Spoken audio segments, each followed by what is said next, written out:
Hello বন্ধুরা, এই মুহূর্তের সবথেকে বড় খবর, লোকসভা নির্বাচনে লোকসভার ফলাফল কী উঠে এসেছে, কে এগিয়ে, বিস্তারিত জানতে চাইলে ভিডিওটি সম্পূর্ণভাবে কন্টিনিউ করবেন। তো বন্ধুরা চলুন ভিডিওটি শুরু করা যাক। গান্ধীনগরে এগিয়ে অমিত শাহ। গান্ধীনগর কেন্দ্র থেকে অনেক এগিয়ে রয়েছে কেন্দ্রীয় রাষ্ট্রমন্ত্রী অমিত শাহ।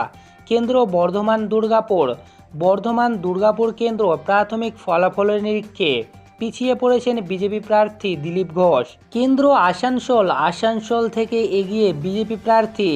কেন্দ্র মথুরাপুর প্রাথমিক ফলাফলে এগিয়ে বিজেপি প্রার্থী অশোক পুরকায়স্থ। কেন্দ্র কাঁথি থেকে এগিয়ে বিজেপি প্রার্থী সৌমেন্দু অধিকারী। বাংলায় প্রাথমিক ফলাফল 39 আসনের, বাংলায় 39টির মধ্যে 16টিতে এগিয়ে তৃণমূল। বিজেপি এগিয়ে 20টি আসনে, বামেরা 1টি ও কংগ্রেস 2টি আসনে এগিয়ে।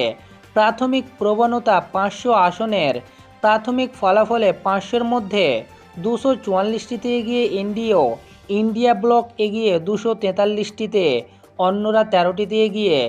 বাংলায় প্রাথমিক ফলাফল 38 আসনে, বাংলায় 38টির মধ্যে 15টিতে এগিয়ে তৃণমূল। বিজেপি এগিয়ে 20টি আসনে, বামেরা 1টি ও কংগ্রেস 2টি আসনে এগিয়ে।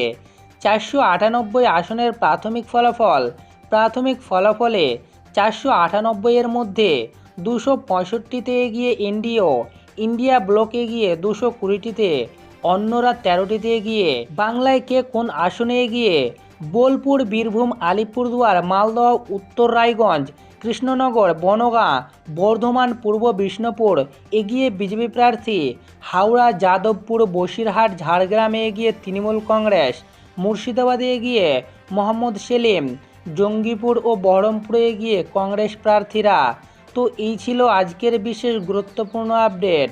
তো এই ছিল আজকের ভোটের ফলাফল, অর্থাৎ বর্তমানে এগিয়ে লিড দিচ্ছে এনডিএ অর্থাৎ বিজেপি। এনডিএ লিড দিচ্ছে 290টি আসনে এবং কংগ্রেস লিড দিচ্ছে 204টি আসনে এবং আদার লিড দিচ্ছে 20টি আসনে।